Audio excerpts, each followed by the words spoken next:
Hello everyone, AR nursing classes में आपका फिर से स्वागत है। और आज अपन बात करेंगे कॉन्स्टिपेशन की।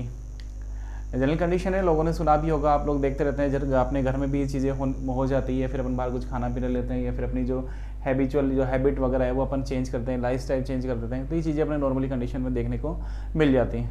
तो फोकस करते हैं अपन इंट्रोडक्शन पे। तो देखो कॉन्स्टिपेशन, इंट्रोडक्शन की हम बात करें तो ये क्या होता है कि कॉन्स्टिपेशन अकर व्हेन, ठीक है, constipation occur when stool move through, जो स्टूल है वो कह रहा है मूव थ्रो हो रहा है कहाँ से, लार्ज इंटेस्टाइन, ठीक है, जो स्टूल मूव हो रहा था लार्ज इंटेस्टाइन से वो क्या हो रहा है, स्लोली हो रहा है, वो क्या हो रहा है यहाँ पे स्लोली मूव कर रहा है, ठीक है। या फिर सेकंड कंडीशन पर बात करें तो ये कह रहा है कि रिमेन इन लार्ज इंटेस्टाइन, क्या हो रहा है, रिमेन इन लार्ज इंटेस्टाइन, ठीक है, लार्ज इंटेस्टाइन में क्या हो रहा है, ये रिमेन हो रहा है, रुक रहा है for long period, too long period, एक लंबे टाइम के लिए वहां पे क्या हो रहा है, ये रिमेन हो रहा है, रुक रहा है, उसको अपन बोल रहे हैं कॉन्स्टिपेशन, ठीक है। देखो वापस से कि कॉन्स्टिपेशन अगर व्हेन स्टूल मूव थ्रो हो रहा है कहाँ पे, लार्ज इंटेस्टाइन, पर ये मूव क्या हो रहा है, स्लोली हो रहा है। या फिर सेकंड कंडीशन बात करें कि रिमेन हो रहा है किसके अंदर, लार्ज इंटेस्टाइन में लॉन्ग पीरियड के लिए, उसको अपन बोल रहे हैं कॉन्स्टिपेशन। आगे अपन बात करें डेफिनेशन की, तो देखो डेफिनेशन में क्या होता है, लिखा है मैंने, difficulty in pass out the stool, ठीक है, जो स्टूल जीआई में अपने आगे से मूव करता हुआ आ रहा है, वो क्या हो रहा है यहाँ पे, उसको एक्सक्रीट करने में, उसको एलिमिनेट करने में यहाँ पे डिफिकल्टी हो रही है, ठीक है, तो difficulty pass out the stool. और ये डिफिकल्टी क्यों हो रही है कि जो स्टूल था वो यहाँ पे क्या हो गया, हार्डनेस ऑफ फीकल मटेरियल, जो भी फीकल मटेरियल था वो क्या हो गया यहाँ पे, हार्ड हो गया, हार्ड के साथ में वो ड्राई भी हो सकता है। तो जैसे ही फीकल मटेरियल जो हार्ड होगा, ड्राई होगा, तो उसको पास आउट करने में, उसको एक्सक्रीट करने में क्या होगी, डिफिकल्टी होगी। उस कंडीशन को हम क्या बोल रहे हैं यहाँ पे, कॉन्स्टिपेशन। हिंदी में अपन बात करें तो कब्ज, ठीक है, कि जो आपका फीकल मटेरियल था वो क्या हो रहा है, अच्छे से एक्सक्रीट नहीं हो पा रहा है, उसका अच्छे से एलिमिनेशन नहीं हो पा रहा, क्योंकि वहाँ पे स्टूल क्या हो गया है, आपका ड्राई हो गया है, और क्या हो रहा है, हार्डनेस हो रहा है। या फिर हो सकता है कि जो मूवमेंट था उसका वो क्या हो रहा है, इंटेस्टाइन में, लार्ज इंटेस्टाइन में वहाँ पे स्लो हो गया हो, या फिर वो जो वहाँ पे क्या हो रहा है, रिमेन हो रहा है, तो वहाँ पे क्या हो रहा है, स्टूल आपका रिमेन हो रहा है, उसको अपन बोल रहे हैं कॉन्स्टिपेशन, ठीक है। इसके अलग अलग टाइप हैं, साथ में कि भाई टाइप के साथ में ये भी लिखा कि किस वजह से हो रहा है। तो देखो अपन टाइप की बात करें, टाइप्स ऑफ कॉन्स्टिपेशन की, टाइप ऑफ कॉन्स्टिपेशन की, तो यहाँ पे 5 टाइप है इसके। पहला है यहाँ पे प्राइमरी कॉन्स्टिपेशन, सेकंड बात करें सेकेंडरी कॉन्स्टिपेशन, उसके बाद स्पास्टिक कॉन्स्टिपेशन, क्या हो गया कि स्पाजी हो गया। या फिर बात करें अपन साइकोलॉजिकल, या फिर साइकोलॉजिकल और शूडो, और लास्ट अपना आइटेरोजेनिक या फिर अननोन कॉन्स्टिपेशन, ठीक है। तो अपन फर्स्ट बात करते हैं अपने प्राइमरी कॉन्स्टिपेशन की। देखो नाम से ही मालूम चल रहा है प्राइमरी है, तो मतलब फर्स्ट वो अपन खुद क्रिएट करें उस चीज़ को कि अपनी वजह से ये प्रॉब्लम अपन फेस कर रहे हो। देखो यहाँ पे लिखा है कि ड्यू टू न्यूट्रिशनल अबनॉर्मलिटी, ठीक है, कि आपका जो ईटिंग हैबिट है वो आपने उसमें क्या कर दिया, थोड़ा बहुत डिस्टर्बेंस कर दिया। हो सकता है जैसे फॉर एग्जांपल यहाँ पे लेकर लो फाइबर डाइट, कि जो फाइबर्स हैं वो फाइबर्स आप क्या कर रहे हो, कम कर दियो, डाइट के अंदर आपके फाइबर क्या है यहाँ पे, कम है। साथ ही आपने क्या कर दिया है, लो इनटेक वाटर, आप अच्छे से फ्लूइड इनटेक नहीं कर रहे हो, ये भी क्या करेगा, स्टूल को हार्ड करेगा। और साथ ही में आपने क्या कर दिया कि हाई फैट डाइट क्या कर दिया आपने, हाई, अगर जैसे फैट डाइट हाई होगी तो यहाँ पे फाइबर जो आपके पास प्रेजेंट है बॉडी में वो भी क्या होंगे, इस फैट डाइट से लो होने लग जाएंगे। तो पहला देखा अपने फाइबर डाइट क्या हो रही है, यहाँ पे आपने कम कर दी है, वाटर इंटेक भी आपने कम कर दिया है, साथ ही में आपने क्या किया है कि फैट डाइट जो थी उसको इंक्रीज कर दिया है। जैसे जैसे फैट डाइट इंक्रीज होगी तो आपके फाइबर डाइट वो फाइबर है वो भी क्या हो जाएंगे, यहाँ पे कम हो जाएंगे। एक लास्ट आयरन थेरेपी, ठीक है, अगर आयरन थेरेपी चल रही है तो भी क्या कोज करती है, कॉन्स्टिपेशन करती है। हो सकता है आयरन सप्लीमेंट जो ले रहे हैं वहाँ पे अब्जॉर्ब नहीं हो रहे, अब्जॉर्ब नहीं होंगे तो इंटेस्टाइनल में क्या करेंगे, एक तरह से उसके सिस्टम को थोड़ा ऑब्स्ट्रक्ट करेंगे तो क्या होगा, कोज होगा कॉन्स्टिपेशन, ठीक है। तो प्राइमरी कॉन्स्टिपेशन क्या होता है कि न्यूट्रिशनल अबनॉर्मलिटी की वजह से यहाँ पे क्या हो रहा है, कॉन्स्टिपेशन क्रिएट हो रहा है। ये बात हुई फर्स्ट की। नेक्स्ट अपन बात करें सेकंड कॉन्स्टिपेशन, तो यहाँ पे लिखा है सेकेंडरी, नाम से मालूम चल रहा है कि कॉज ऑफ, है ना, कोई डिजीज हो सकती है या कुछ अदर कंडीशन हो सकती है जो आपने नहीं की, किसी और रीजन की वजह से हुई है। जैसे यहाँ पे लिखा है कि ड्यू टू डिजीज कंडीशन, ये कैसे होगा कि कोई डिजीज कंडीशन की वजह से यहाँ पे सेकेंडरी कॉन्स्टिपेशन होगा। जैसे यहाँ पे फॉर एग्जाम्पल लिखा है कि रेक्टल कैंसर हो गया है, क्या हो गया है, रेक्टल कैंसर हो गया है, तो यहाँ रेक्टल प्रॉपर्ली क्या करेगा, फंक्शन नहीं कर पाएगा। या फिर अपन बात करें इंटेस्टाइनल ऑब्स्ट्रक्ट हो गई है, क्या हो गई हो, कि इंटेस्टाइनल ऑब्स्ट्रक्ट हो गई हो, तो जो फीकल मेटेरियल आ रहा था मूव करते हुए वो क्या होगा यहाँ पे इनेबल हो जाएगा मूव करने के लिए। तो सेकेंडरी कंडीशन कि डिजीज कंडीशन की वजह से जो कॉन्स्टिपेशन होगा वो किसमें आएगा, सेकेंडरी कॉन्स्टिपेशन में, जिसमें अपने फॉर एग्जांपल बता दिया कि रेक्टल कैंसर हो सकता है या फिर इंटेस्टाइनल ऑब्स्ट्रक्शन हो सकता है। देन अपन बात करें स्पास्टिक कॉन्स्टिपेशन की, थर्ड अपन बात करें स्पास्टिक कॉन्स्टिपेशन की। देखो नाम से ही मालूम चल रहा है स्पास्टिक मतलब यहाँ पे क्या हो गया है, स्पाज्म। स्पाज्म होगा तो क्या होगा, जो स्ट्रक्चर है आपकी जो इंटेस्टाइनल वो क्या होगी यहाँ पे नैरो होगी, क्या होगी यहाँ पे स्पाज और नैरोविंग। देखो मैंने लिखा है कि स्पाज्म और नैरोविंग दोनों कंडीशन हो रही है, स्पाज्म हो रही है फिर क्या हो रहा है नैरोविंग हो रही है, किसकी, wall of the intestine, wall of the intestine. आपकी जो इंटेस्टाइन वॉल है वो क्या हो गई यहाँ पे स्पाज्म हो गई है फिर नैरो हो गई। अगर स्पाज्म में नैरो हो रही है तो क्या होगी, जो ट्रैक था वहां पे क्या हो गया वो एक तरह से उसकी जो डायमीटर था वो कम हो गया। हो सकता है वो इंक्रीज जो मस्कुलर टोनिसिटी थी वो इंक्रीज हो गई, इसकी वजह से हुआ, कोई भी रीजन हो सकता है। बाकी मेन कंडीशन क्या है स्पास्टिक कॉन्स्टिपेशन में कि जो आपकी इंटेस्टाइन वॉल है वो क्या हुई है यहाँ पे स्पाज्म हुई है और साथ में क्या हो गई है नैरो हो गई, उसको अपन बोल रहे हैं स्पास्टिक कॉन्स्टिपेशन। नेक्स्ट अपन बात करते हैं अपना साइकोलॉजिकल या फिर शूडो कॉन्स्टिपेशन। साइकोलॉजिकल आपने माइंड में कर लिया कि जो चीज़ें आप रेगुलर आपके माहौल जो मिल रहा था वो आपको नहीं मिल पा रहा, या फिर शूडो की कोई चीज़ बिल्कुल परफेक्ट ही नहीं है कि आप मान नहीं सकते कि इस वजह से आपको कॉन्स्टिपेशन हो रहा है, फिर भी आपने उसको क्या कर लिया, क्रिएट कर लिया। जैसे फॉर एग्जांपल एनवायरमेंटल चेंजेस, कि आप कहीं टूर वगैरह पे हो तो एनवायरमेंट आपका क्या हो गया है, चेंज हो गया है, ठीक है, एनवायरमेंट आपको क्या हुआ है, चेंज हो गया। इसकी वजह से आप क्या करें एक तरह से खुल के या फिर कैसे करें फ्रेश नहीं हो पा रहे आपको, जो जैसा हो सकता है कि ड्यू टू हैबिट, आपकी हैबिट्स की दिक्कत हो गई है, फिर लैक ऑफ प्राइवेसी, आप जैसी प्राइवेसी चाह रहे थे आपको प्राइवेसी नहीं मिल पा रही, या फिर आपको स्ट्रेस वाली कंडीशन है, या फिर क्या आपको स्ट्रेस वाली कंडीशन है। तो साइकोलॉजिकल और शूडो कॉन्स्टिपेशन कि आप खुद अपने मन में उस चीज़ को क्या करें हो, क्रिएट करें और उसकी वजह से आपको क्या हो रहा है, कॉन्स्टिपेशन हो रहा है। जैसे इन्वायरमेंटल चेंजेस हो, आप कहीं टूर वगैरह पे निकले, रेगुलर आप घर पे थे, अब एकदम से आपने टूर किया तो जो हैबिट है वो क्या हो गई वहाँ पे चेंज जा रही है, तो माइंड में स्ट्रेस भी फील होगा, आपको प्राइवेसी भी प्रॉपर, आपको जो प्राइवेसी चाहिए थी वो प्राइवेसी आपको क्या हो रही है वहाँ पे फील नहीं करते, लैक ऑफ प्राइवेसी। ये बात हुई अपनी साइकोलॉजिकल और शूडो कॉन्स्टिपेशन की।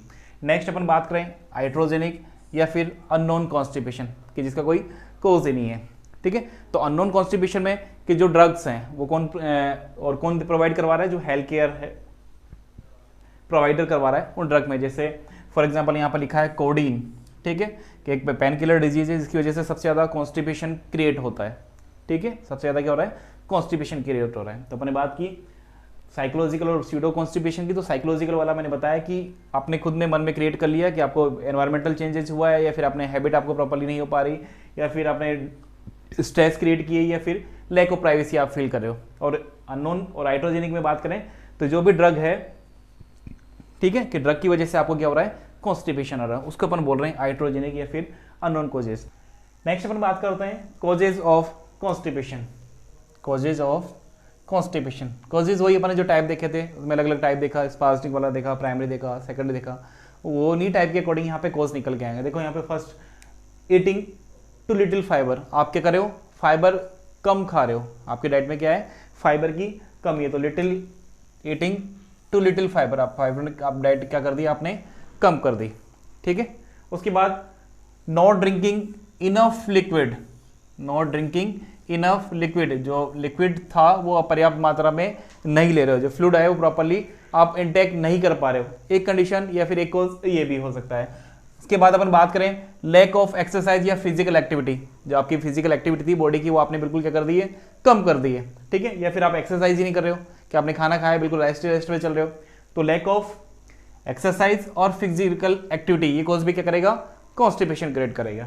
उसके बाद चेंज इन रूटीन, आप जो रूटीन था वो क्या हो गया, यहाँ पे चेंज हो गया है, आपका रूटीन क्या हो गया है, चेंज हो गया है। जैसे फॉर एग्जांपल ट्रैवल, आप क्या कर रहे हो, ट्रैवलिंग, तो जो रूटीन था आपका डेली वो रूटीन क्या हो गया यहाँ पे डिस्टर्ब हो गया, तो ये भी क्या करेगा, आपको कॉन्स्टिपेशन कोज करेगा।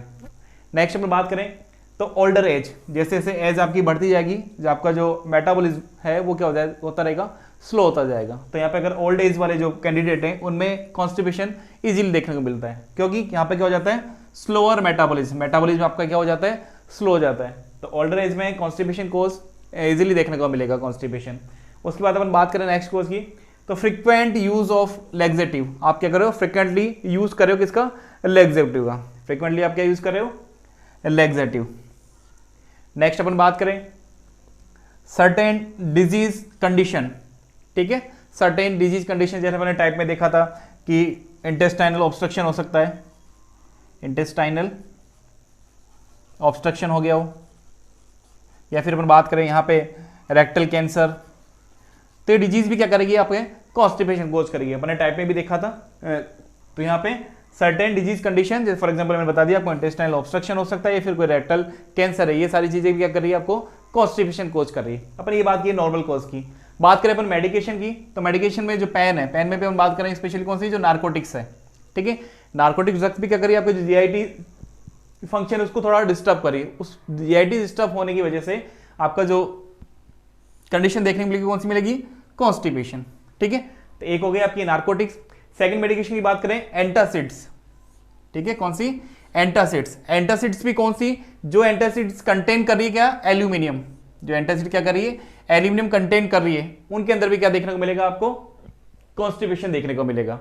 नेक्स्ट अपन ड्रग की बात करें एंटी डिप्रेसेंट, ठीक है, स्ट्रेस वाली कंडीशन में अगर जो ड्रग यूज कर रहे हैं एंटी डिप्रेसेंट, एंटी डिप्रेसेंट क्या करती है, ये भी आपके जीआई फंक्शन है उसको डिस्टर्ब कर रही है। जैसे जीआई फंक्शन को डिस्टर्ब करेगी, वहां पे जो जीआई मूवमेंट होते हैं वो भी स्लो हो जाएंगे, और जैसे ही स्लो होंगे तो स्टूल का जो पास आउट होना था वो भी होगा, वहां पे डिस्टर्ब होगा, और ये क्या कोज करेगी, वही आपका कॉन्स्टिपेशन, ठीक है।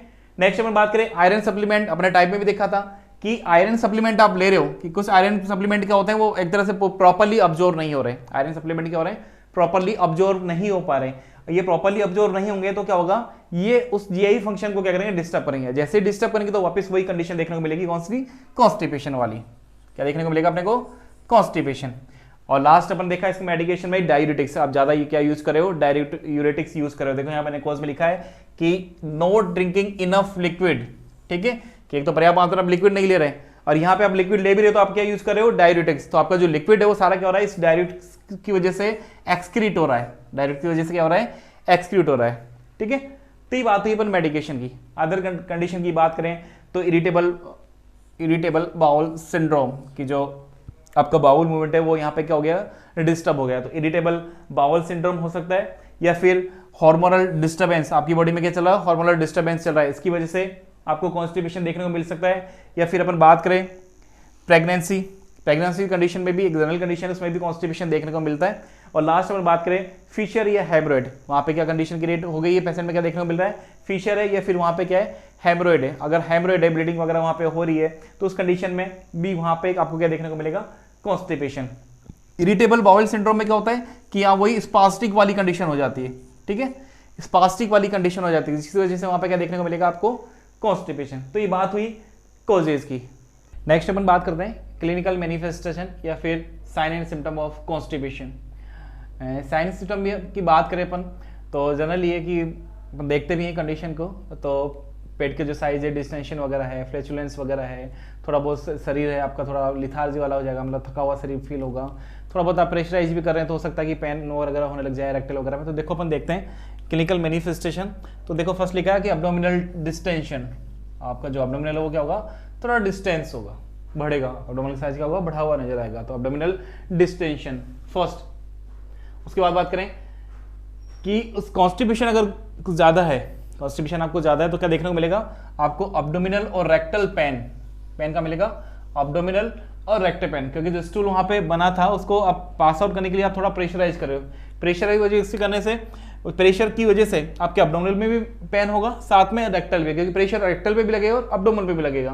तो पेन कहाँ देखने को मिलेगा, एब्डोमिनल एंड रेक्टल पेन आपको देखने को मिलेगा। उसके बाद बात करें फ्लैचुलेंस, ठीक है, कि आपका जो स्टूल बना था वो एक्सक्रीट नहीं हो पा रहा है, तो पेट के अंदर क्या होगी, गैस बनना स्टार्ट हो जाएगी, पेट क्या होगा, थोड़ा फूलना स्टार्ट होने जाएगा, तो पेट के अंदर गैस बनना भी स्टार्ट होगी, तो फ्लैचुलेंस वाली कंडीशन भी देखने को वहां पे मिलेगी।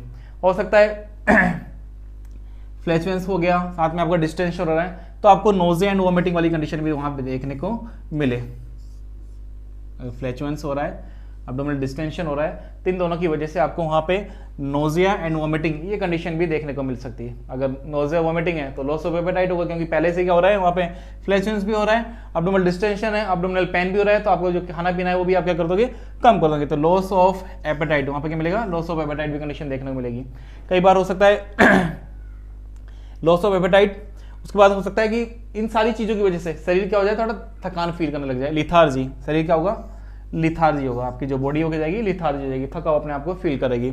उसके बाद बात करें डिप्रेशन, सारी चीज़ों को देख के, क्योंकि आपका जो बाउल हैबिट था वो यहाँ पे क्या हो गया, डिस्टर्ब हो गया। वो बाउल हैबिट डिस्टर्ब होने की वजह से आपके चल जाए, हो सकता है कि आप थोड़ा बहुत अपने आप को डिप्रेस के फील करो, ठीक है।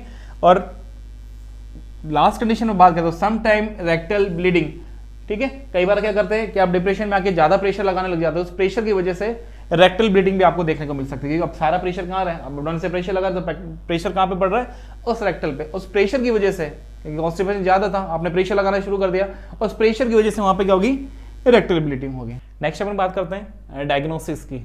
नेक्स्ट अपन बात करें डायग्नोसिस से अपन किसी भी डिजीज का, किसी भी कंडीशन करते हैं, पहले अपन क्या करते हैं, हिस्ट्री लेते हैं और फिजिकल एग्जामिनेशन करते हैं, ठीक है। हिस्ट्री में अपने को करना क्या है कि पहले तो आपको subjective data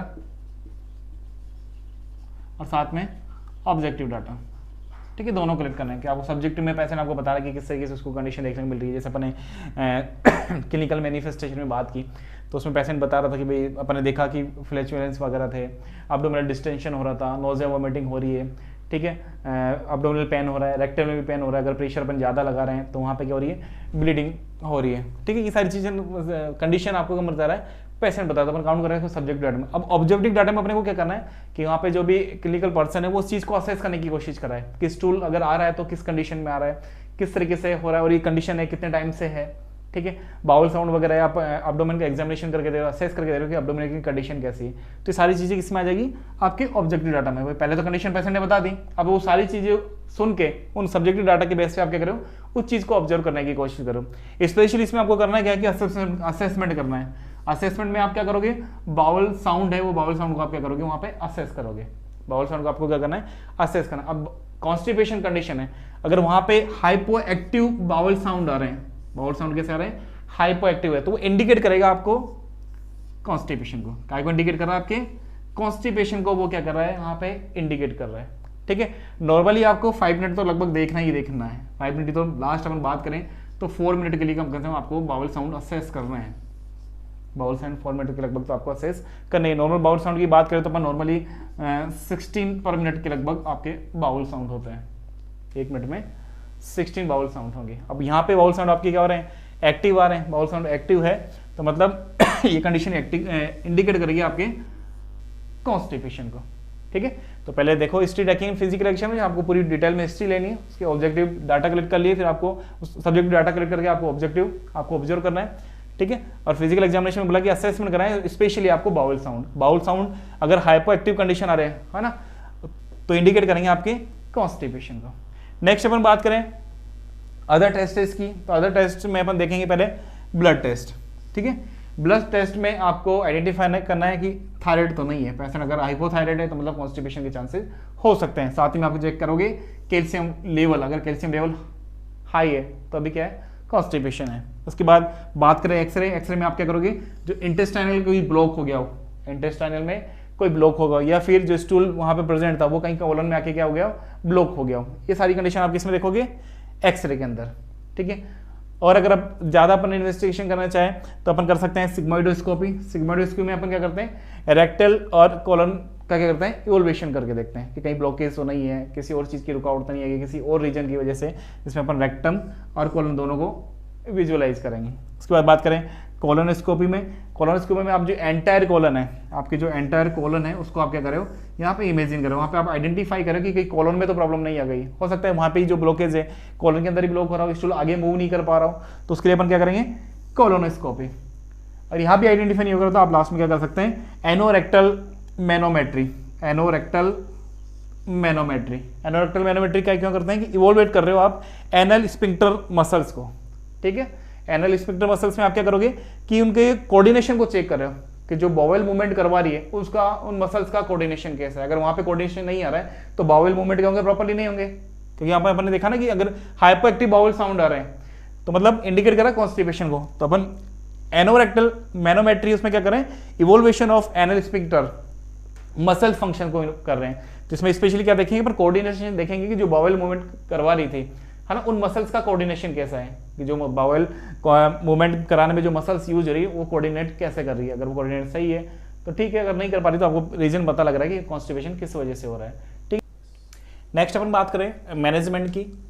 management, medical management अपन जब करेंगे जब कॉन्स्टिपेशन सीवियर हो गया, आगे तक बढ़ता जा रहा है, ठीक नहीं हो रहा, तो अपन किस में जाएंगे, फिर मेडिकल मैनेजमेंट में जाएंगे। नॉर्मली आप जनरल मैनेजमेंट कर सकते हैं, जैसे फाइबर डाइट वगैरह आपने ले ली, थोड़ा एब्डोमिनल प्रेशर करके या फिर उस पर मसाज वगैरह करके आपके कर दिए, कॉन्स्टिपेशन को रिलीव कर लिए। देखो मैनेजमेंट में स्पेशली अपने करना क्या है, पहले आपको प्रोवाइड अप्रोप्रिएट पोजीशन, एक पर्याप्त पोजीशन उसको प्रोवाइड करानी, जिससे क्या हो जो प्रेशर है पूरा डाउनवर्ड की तरफ लगे। जिसमें फॉर एग्जांपल हम बात करें स्वेटिंग पोजीशन, स्वेटिंग पोजीशन में क्या करते हैं कि जो पूरा बॉडी का वेट है ना, वो करेक्ट करके रखना है, एक ड्रॉ वाली पोजीशन बना के रखनी है, जिससे क्या होगा कि जो प्रेशर है प्रेशर थोड़ा नीचे की तरफ जाएगा। ठीक है, तो पहला तो एप्रोप्रिएट पोजीशन। उसके बाद नेक्स्ट क्या करना है आपको, time for check bowel sound. ये पोजीशन के टाइम पे आपको क्या करना है, बाउल साउंड चेक करना कि बाउल साउंड अब कैसे आ रहा है, क्योंकि अपन ने पढ़ा था वहाँ पे डायग्नोसिस में आप देख रहे हैं हाइपो एक्टिव बाउल साउंड है, तो मतलब क्या कर रहा है, कॉन्स्टिपेशन इंडिकेशन कर रहा है। ठीक है, और जनरली अपन बताया था कितने मिनिमम आपको 5 मिनट तो काउंट करना ही है, यहाँ पे बाउल साउंड काउंट करना है। उसके बाद देखो मेन इंपॉर्टेंट आपको प्रोवाइड करानी है हाई फाइबर डाइट्स। ठीक है, क्या करनी है, हाई फाइबर डाइट्स आपको प्रोवाइड करानी है, जिससे क्या होगा बल्क का फॉर्मेशन होगा। उसके बाद स्टूल हार्ड हो रहा है तो उसके लिए अपन क्या करेंगे, फ्लूइड लेंगे। तो यहाँ पे आपको क्या करना है, increase fluid intake, increase fluid intake आपको कर देना है, आपका जो फ्लूइड इनटेक है उसको बढ़ा देना है। उसके बाद एक्सरसाइज, उसके बाद आपको क्या करनी, एक्सरसाइज करनी है, आपकी जो फिजिकल एक्टिविटी उसको आप क्या कर दो, थोड़ा बहुत और बढ़ा दो। हो सकता है कि पहले आप फिजिकल एक्टिविटी आपने कम कर दी थी या फिर ना के बराबर कर रहे थे, तो अब क्या करना आपको, थोड़ा एक्सरसाइज करनी है, फिजिकल एक्टिविटी करनी है, जिससे क्या होगा थोड़ा बहुत मूवमेंट में चेंजेस आएंगे, प्रेशर थोड़ा डाउनवर्ड की तरफ आएगा। उसके बाद आप क्या कर सकते हैं, नीचे पोजीशन प्रोवाइड कर सकते हैं। नीचे पोजीशन आप प्रोवाइड कराओगे तो नीचे पोजीशन में क्या होता है, जो प्रेशर एब्डोमिनल प्रेशर वो क्या होता है, इंक्रीज होगा, तो प्रेशर किधर जाएगा, डाउनवर्ड की तरफ जाएगा। ठीक है, प्रेशर क्या होगा, इंक्रीज होगा। उसके बाद नेक्स्ट अपन बात करें क्रेड मैन्यूवर। क्रेड मैन्यूवर में क्या करते हैं, अपन क्या करते हैं, अब्डोमिनल मसाज करते हैं। क्या करते हैं, अब्डोमिनल मसाज करते हैं। अब्डोमिनल मसाज कैसे करेंगे, अपवर्ड टू डाउनवर्ड, ऊपर से अपन मसाज करते जाएंगे और किधर जाएंगे, डाउनवर्ड की तरफ जाएंगे। ड्यूरेशन क्या होगी, अपवर्ड टू डाउनवर्ड होगी, जिससे क्या होगा जो प्रेशर था वो प्रेशर किधर आ गया, अब नीचे की तरफ आएगा। ठीक है, प्रेशर नीचे की तरफ आएगा तो जो बाउल मूवमेंट है वो भी चेंजेस आएंगे, और जो स्टूल में प्रेशर था वो किधर जाएगा, नीचे की तरफ जाएगा, वो मूव होना स्टार्ट होगा। नेक्स्ट बात करें अपन मैनेजमेंट की, तो हाई फाइबर डाइट्स अपन ने बात की। उसके बाद अपन देखते हैं कि इन सब के बाद भी अगर नहीं हो रहा है तो आप क्या कर सकते हो, फोर्सफुल फिंगर इंसर्शन कर सकते हो। क्या कर सकते हो, फोर्सफुल फिंगर इंसर्शन। ठीक है, पर ये फिंगर इंसर्शन आपको किसके हेल्प के साथ करना है, लुब्रिकेंट के साथ में। आपको ड्राई फिंगर इंसर्शन नहीं करना है। रेक्टम के आप अगर इंसर्ट कर रहे हो फिंगर को, तो आपको क्या करना है, लुब्रिकेट करके, लुब्रिकेंट की हेल्प से आपको क्या करना है, इंसर्ट करना है, जिसकी वजह से प्रेशर थोड़ा बहुत कम होगा और स्टूल करेगा बाहर की तरफ मूव करेगा। इसमें स्पेशली आपको ध्यान रखना है कि जब भी आप फोर्सफुल फिंगर इंसर्शन करते हो उसमें आप क्या करोगे कि जो कार्डिक पेशेंट है, कार्डिक पेशेंट में ये चीज आप अवॉइड करोगे। ठीक है, क्योंकि क्या होता है कि जैसे आप फिंगर इंसर्ट करोगे तो वेगस जो नर्व है उसका स्टिमुलेशन होने लग जाएगा, जो वेगस नर्व उसका क्या होगा, स्टिमुलेशन हो जाएगा, और साथ में कंडीशन देखने को क्या मिलेगी, ब्रेडिकार्डिया वाली कंडीशन देखने मिलेगी। क्या मिलेगी, ब्रेडिकार्डिया वाली कंडीशन देखने को मिलेगी। तो जब भी आप फिंगर इंसर्शन कर रहे हो किसी कॉन्स्टिपेशन वाले पेशेंट, उसमें हमेशा आपको ध्यान रखना है कि जो पेशेंट है वो कार्डियक नहीं होना चाहिए। अगर कार्डियक है तो आपको क्या, वेगस नर्व स्टिमुलेशन होगा और ब्रेडिकार्डिया वाली कंडीशन वहाँ पे देखने को मिलेगी। उसके बाद अपन और क्या कर सकते हैं, लेग्जिटी यूज कर सकते हैं। क्या करेगी, स्टूल सॉफ्टनर वगैरह है, इजीली स्टूल क्या कर देगी, बाहर निकाल देगी। उससे भी नहीं हो रहा तो आप क्या यूज कर सकते हो, लास्ट में एनीमा, कि आपने बाहर से फ्लूइड दे दिया और क्या कर दिया, जो स्टूल था उसको थोड़ा बहुत यूज करके बाहर की तरफ एक्सपेल आउट करा दिया। आगे अपन डिटेल में पढ़ेंगे एनीमा भी, जब भी क्लास होगी अपनी एनीमा की। ठीक है, तो ये बात हुई मैनेजमेंट की। अब बात करें अपन कॉम्प्लिकेशन की, तो देखो कॉम्प्लिकेशन में क्या होगा कि पहले ही पता है कि वहाँ पे फ्लैचुलेंस हो रहा था, तो ऑब्स्ट्रक्शन ऑफ फ्लैचुलेंस, जो आपकी गैस बनी हुई बेड की वो बाहर की तरफ नहीं निकल के नहीं आएगी, वो अंदर ही अंदर क्या होगी, फ्लैचुलेंस होता रहेगा, पेट आपका बाहर की तरफ निकलता रहेगा, फूलने लग जाएगा। उसके बाद बात करें एनल फिशर के, जो एनल वाली स्किन है वहाँ पे क्या हो जाएंगे, फिशर बनने लग जाएंगे। जैसे बात करें अपन टोन ऑफ स्किन, वहाँ पे क्या होंगे, कट लगने लग जाएगा, स्किन फटने लग जाएगी। ठीक है, एक चीज अपने हेमरोइड्स, हेमरोइड्स क्या होगा, स्वेलिंग आ जाएगी, एनल वेन से उनके अंदर क्या आने जाएगी, स्वेलिंग आने लग जाएगी। स्वेलिंग वजह से वहाँ पे पाइल्स के फॉर्मेशन होगा। हो सकता है कि ज़्यादा आपने प्रेशर लगा दिया तो वहाँ पे ब्लीडिंग वगैरह भी हो सकती है। एक हो सकता है फिस्टुला। ठीक है, फिस्टुला कहाँ मिलेगा, आपके एनल रीजन पे, एनल रीजन पे आपको मिलेगा फिस्टुला मिलेगा। और लास्ट में एनल फिशर। ठीक है, कि tone of skin anus, anus की जो स्किन है वो भी क्या होगी, वहाँ पे फटना शुरू हो जाएगी। ठीक है, तो अपन ने बात की कॉन्स्टिपेशन की। आप इस वीडियो को पूरा देखें, कुछ चीज़ आपको करेक्शन हो या फिर समझ में नहीं आ रही है तो आप कमेंट करें, हमें बताएं। और आपको अगर एक्स्ट्रा भी कुछ पढ़ना हो, कुछ टॉपिक जो आपको समझ में नहीं आ रहा हो, तो हमें कमेंट करें और बताएं, उस टॉपिक की पूरी क्लास देंगे आपको। Thank you all of you.